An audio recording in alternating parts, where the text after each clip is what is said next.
everybody. I hope you're alive, and if you're not, at least you're looking really pretty today. So obviously I'm not in my studio, my typical recording space. It's because this is going to be a little bit different from what I usually do. Well, it's actually a lot different, but I'm a wee bit nervous. There are at least 1,000 of you scattered across different platforms. I recently reached 1,000 followers on Instagram, which is insane. I believe it's much more than that now, but there's at least 100 here, which is honestly quite crazy to me. Along with that growth, I have felt the need to make this video, and it's basically just me telling you about myself a little bit, but like on a more serious note. When it comes to work and personal life, I believe that there should be a line between the two, but that doesn't mean that you can't know me for who I am and things I've experienced that I know can help you. But it's when work and personal life get too mixed together and then it's just kind of a mess. Most of what you see of me is the quirky, silly, goofy artist that makes art content and silly reels on Instagram and stuff like that. But it's taken me a long time to get here, a long time mentally, physically, emotionally, and I feel the need to share some of the things I've experienced because I know that it can help you, and I want to feel connected to you as an audience more. There is going to be a handful of possibly triggering topics, such as just like mental health and like depression, anxiety, bullying, and overall things that come along with that. So if you are sensitive to those topics, please be aware, or you don't have to watch this if you don't feel comfortable. And if you don't care about any of this, or you just want to watch my silly art content, then come back next week and I will be back with my silly art content. So basically, I'm here to tell you my journey of mental health and things I've experienced that have got me to this point where I am now. Over the past couple of weeks, I have had a kind of constant nagging in my brain that is telling me I need to make this video. And so here I am. I'm trying to figure out where to start here, but I guess we could just start at the very, very beginning. I struggle from anxiety, depression. Those two things are diagnosed, but I am very much sure that I have OCD and ADHD as well, although that is not diagnosed. And quite frankly, I've known that I've had anxiety since I was around the age of 7 or 8, or at least suspected as much, because around that time my brother had been struggling mentally with those things as well, and we were super close, so he would talk to me a lot and we would go on walks and stuff, and I have a very distinct memory of us talking about anxiety and he was explaining to me how it feels. And as the 7-8-year-old, it hit a little too close to home. I realized how much I related to what he was saying at a very young age. I wasn't diagnosed until much, much later, but I always had that in the back of my mind, knowing that what I was feeling wasn't necessarily normal. The depression didn't really set in until later, but through therapy, we have talked about kind of like early signs of figuring out my mental health and stuff, and I've always had like a dark point in my feeling of in my diaphragm of just emptiness and loneliness that I could never really feel. And we were discussing that and how that was probably a very early sign that I struggled with depression, but just didn't recognize it and didn't realize it. The very start of my kind of mental health going downhill was around 4th grade. I had a group of friends that weren't necessarily the best for me, but they were also the only friends that I actually talked to and hung out with. But they were definitely a very bad influence on me, and I became a rather horrible person. I wasn't very nice to people. and I became a bully. And I bullied some friends that I ended up growing closer to later. When I started to realize how bad of a person I had become and how they were the ones influencing me, I started to kind of separate myself from them, rightfully so. And I started to push myself away, being like, okay, I'm done with this. And they turned on me almost immediately. And they bullied me for about a year and a half. The worst of it was at the beginning, and then it dwindled out, but they would say things to my face, they would say things in whispers, and they would say things over text. At that age, I had like a really cheap $20 burner phone that was only really good for texting and calling. And when I had finally separated myself from these people, I deleted them from my contacts, which was a huge mistake because then they started to cyberbully me. But since I didn't save their number, I had no idea who it was coming from, but I knew it was them. They would tell me horrible things. One text message I very much remember that has kind of ingrained itself into my brain is them telling me that I should just unalive myself, that I should just not exist. Most of the things that they told me, and I blocked out from my memory, and I don't remember much. And also, it was in 4th grade. But that was one that I very much remember, along with, at the time, I had started my YouTube channel, and I was trying to, get into it and stuff, but at the time my account was unlisted on, private. You could only get access to it if I sent you a link. And of course, they were my friends at the time, so they had a link. And they would basically just tell me that I was horrible, I need to give up, that I'm trash. And they would also say these kinds of things to my face. And since they were the only ones I talked to after I separated myself from them, I really had nobody. I would literally sit under the Ramada and read. And they would hang out in the same area, and I could hear them talking crap about me. And keep in mind that these are 10-year-olds. These kids are 10 years old. And they are swearing at me, calling me horrible things, telling me to off myself. That was one of the really darker times of my life, obviously.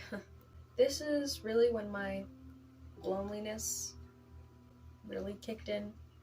Obviously, like I said, I had nobody. And the worst part was that I didn't tell anybody. My elementary school was literally right down the street from my house. And so I would walk or ride my bike or my scooter to school every day. And sometimes my parents or my brothers would wait for me around the corner and watch me go to school, make sure I made it safe, or watch me walk home, make sure I made it safe. And obviously there was other kids in the neighborhood as well that walked to school. And I had started kind of walking with this one girl. We had crossed paths a couple of times. I had seen her walking or whatever, but one time I guess we just both were walking together. And we started talking a little bit, and we would walk together home sometimes. And when my brother was waiting for me at the corner one time, he was like, "Are you friends with her? Like, have you been talking to her?" And I was like, "Yeah." We'll call this friend Opal, because it'll be easier to refer to her that way. And at the time, Opal's older brother was my older brother's one of my brother's closest friends. So I knew her, I knew the family, like, we weren't complete strangers. And he's like, "Why don't you ask her to hang out sometime?" And I was like, okay. So I did. And we hung out. We hung out a couple of times, and over time she became my best friend. We were best friends for about 4 years, and she definitely helped me find myself, become a better person, and get rid of those bad habits that I had gotten from the old friends that I had. And I actually had somebody now. She was 2 years older than me and a year ahead of me in school. So she got to junior high before I did. She got to high school before I did. And when we got into junior high, we didn't see each other nearly as often, and we kind of grew out of like being best friends, which is fine. That happens. But I'm forever grateful to her for helping me get out of that dark spot. And then in junior high, my mental health was pretty okay, I'd say, sort of.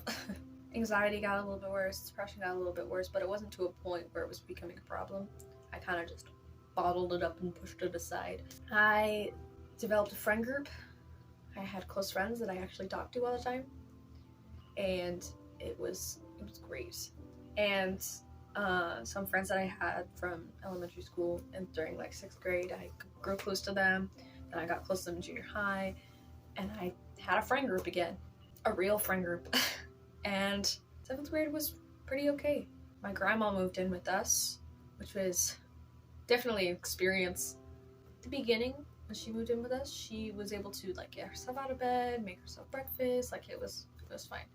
We just had to make sure she took her meds and didn't fall and break a hip. So she couldn't be home alone. So sometimes I would find myself being home alone with my grandma, making sure that she was okay and didn't hurt herself. And then 2020 hit. We all know how 2020 went. 2020 was a train wreck. I finished my 4th quarter of 7th grade online at home, which was weird, obviously. And it was summertime, home with my grandma. And then 8th grade started, and we were online. Once again, really weird. And I would communicate with my friends through WebEx Teams. A huge problem, a huge addiction. Anyway, and I also began like a little friend group there as well. So I had like a big main friend group, and then I had like my close-knit friends. One of them was Jax. Then like 2nd quarter, we had the option of doing like a hybrid. So some days we would be online, and some days you could go to physical school. And I chose to just stay home. Like, it's gonna be chaos. I'm probably not gonna see a lot of people that I know because they separated it into days and stuff. And I was like, it's just not worth it. So I stayed home with my grandma. I didn't get to see a lot of people. That also made my anxiety and depression kind of scared, like, levels kind of. There was also the election of 2020, which we all know was a huge disaster. It was a mess. That was a mess. I'm not going to get into huge detail about that, but it was definitely a mess. That affected me as well. Arguments with people I knew, and it was just a mess. It was a mess. And then came 2021. I was able to go back to school full time, and that's when I really started trying to like pay attention to myself, and I started paying more attention to what I wore. Just trying to be better, feel better after the chaos of 2020, but I still wasn't okay, and I bottled up most of my feelings. So the 2nd semester of 8th grade was okay until it wasn't. My close-knit group of friends, we had a falling out just a little bit. So it was me, Jax, another friend who I knew from a big choir thing that I did, and then we had a guy friend. I ended up being put between choosing the guy who at the time I liked, and then another guy who was a complete jerk. Like, he's not a good guy at all. Choose them or my 2 closest friends. The main thing that was being thrown at me was, well, do you want to choose your atheist friends or the friends who are following God, basically? And I was like, what? Oh, that was a mess. It was a big mess. And I obviously choose my 2 closest friends. I knew these guys for like a year, and I knew these people for much longer than that. I knew Jax since we were in kindergarten. So it was a mess. And also, these people were just kind of horrible people in general, and they're really toxic. I'm not going to get into a whole lot of that. That definitely hurt a lot of our mental health. And that's also part of the reason why I have trust issues now, is because he was like a really nice guy, but really toxic tendencies. So that kind of split our little close-knit close-knit friend group. And then I started high school. Crazy. Freshman year was a train wreck. Freshman year was also a mess. Oh my gosh. First semester wasn't that bad. It was mostly consisted of me bottling up my feelings more and more. I don't remember a lot of first semester or freshman year. Other than I had a friend group now still. And at the time, that's when I seriously started to question my sexuality. I mean, I started to do that in like 8th grade, but I was very much like in denial. It was very much a back and forth thing, like yes, no, yes, no, yes, no. And also battling those feelings with my beliefs because I am religious. So I've grown up in the church and it's a core part of my being. And then I started questioning my sexuality, and it was like, these two things don't seem to go together. How can I balance these two things when they're both a part of who I am? So that was part of freshman year. Once again, continued to bottle it up. And then in 2022, beginning of 2022, all of those things that I had bottled up over the past couple of years just be too much. It started to affect my relationship with people.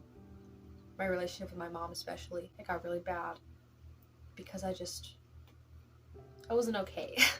Got to a point where it was genuinely way too much, and I was in the car with my mom and I ended up having a mental breakdown where she asked me if I wanted somebody to talk to. I was like, yes, please.